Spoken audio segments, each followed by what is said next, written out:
$32 billion. That was the peak valuation of FTX, the crypto exchange built by Sam Bankman-Fried. By November 2022, it was bankrupt. In the days that followed, $8 billion in customer funds vanished, leaving over 1 million users stranded. This is the story of how one of crypto's youngest billionaires went from industry savior to inmate. It involves secret backdoors, political donations, luxury penthouses, and a cast of characters that includes quant prodigies, polyamorous executives, and one of the biggest frauds in financial history. In this episode of Crypto Scams Exposed, we unravel the spectacular collapse of FTX and the man behind it, Sam Bankman-Fried. Sam Bankman-Fried, or SBF, was once hailed as the face of responsible crypto. Born in 1992 to two Stanford law professors, he graduated from MIT in 2014 with a degree in physics. Known for his messy hair, baggy t-shirts, and awkward charm, Sam cultivated a public image that was part genius, part altruist. In 2017, he founded Alameda Research, a quantitative trading firm that allegedly made millions exploiting price inefficiencies in Bitcoin across global exchanges. By 2019, he launched FTX, a cryptocurrency exchange designed for professional traders. With slick UI, innovative products, low fees, and aggressive marketing, FTX quickly grew into one of the largest crypto exchanges in the world. SBF raised billions from major investors like Sequoia, SoftBank, and BlackRock. By early 2022, he was worth an estimated $26 billion. One of the key decisions in FTX's strategy was its choice to base operations in the Bahamas. While framed publicly as a regulatory-friendly move, the reality was that the Bahamas offered far looser oversight than jurisdictions like the United States. This allowed FTX to avoid strict scrutiny from U.S. regulators and operate with minimal transparency. Critics argued that the jurisdiction's lack of robust financial controls made it easier for FTX to move customer funds without oversight, engage in risky practices, and keep regulators at arm's length. The Bahamas became both a paradise and a legal blind spot for what was about to unfold. FTX wasn't just an exchange. It became a brand. SBF signed sponsorship deals with the Miami Heat Arena, Major League Baseball, and even aired Super Bowl ads. He appeared on magazine covers, testified before Congress, and pledged to donate most of his wealth to charity. But behind the altruism was ambition. FTX offered margin trading, leveraged tokens, and derivatives that traditional platforms avoided. It marketed itself as safe, efficient, and compliant. Meanwhile, Alameda Research, SBF's trading firm, was making riskier bets, often using customer funds deposited on FTX, but more on that later. At the heart of FTX and Alameda was a close-knit group of executives, many of whom lived together in a luxury penthouse in the Bahamas. They reportedly lived, let's say, an alternative lifestyle. But that's for another video on another site. The most prominent executive was Caroline Ellison, CEO of Alameda, and reportedly romantically involved with Sam. A math prodigy and former Jane Street trader, Caroline managed billions in assets, but later admitted she was in over her head. She described Alameda's operations as disorganized and lacking basic risk management. Other top execs included Gary Wang, co-founder and CTO, Nishad Singh, head of engineering, and Sam Trabucco, co-CEO of Alameda before stepping down. They operated in a bubble, both literally and figuratively. In early November 2022, a leaked Alameda balance sheet showed that a large portion of its assets were illiquid FTT tokens, FTX's own cryptocurrency.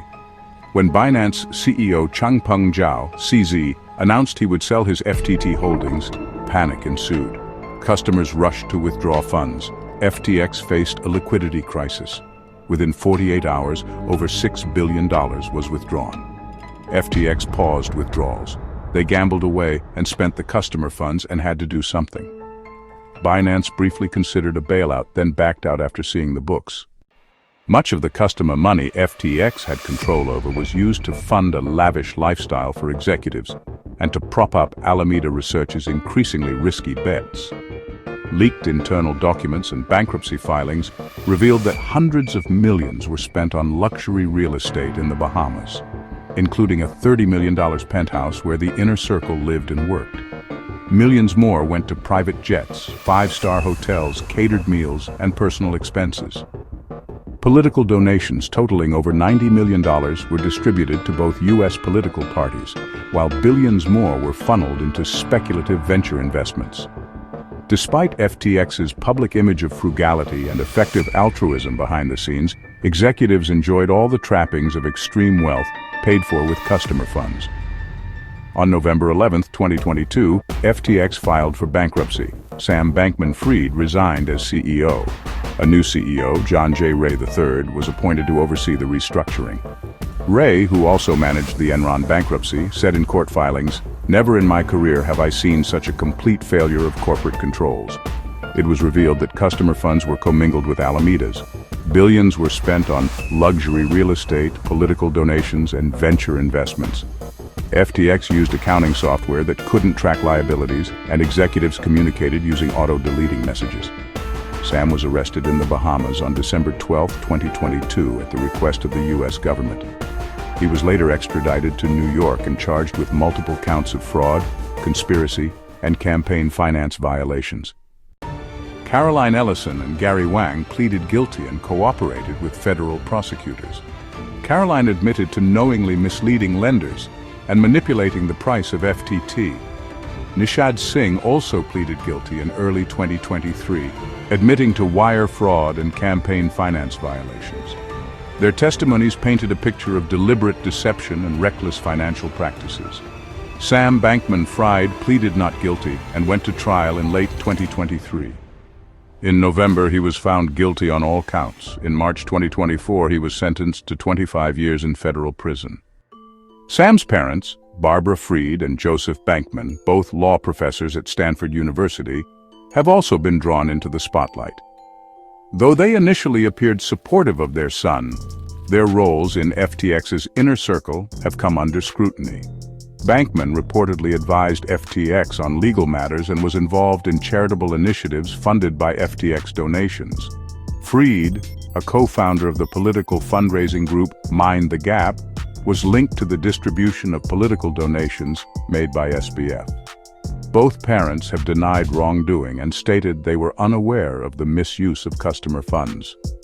Nevertheless, in September 2023, FTX's new management filed a lawsuit against them, seeking to recover millions allegedly received through fraudulent transfers.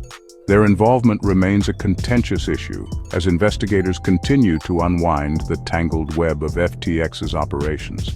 Over 1 million customers were affected by the collapse. Recovery efforts are ongoing, with some funds clawed back through asset sales and lawsuits. John Ray continues to liquidate assets and pursue claims against recipients of fraudulent transfers. One major factor working in FTX's favor is its substantial holdings in Solana, SOL. At the time of bankruptcy, FTX and Alameda controlled tens of millions of SOL tokens. Due to Solana's rapid price appreciation in 2024 and 2025, these holdings have significantly increased in value. This windfall could allow for a higher-than-expected recovery rate for creditors.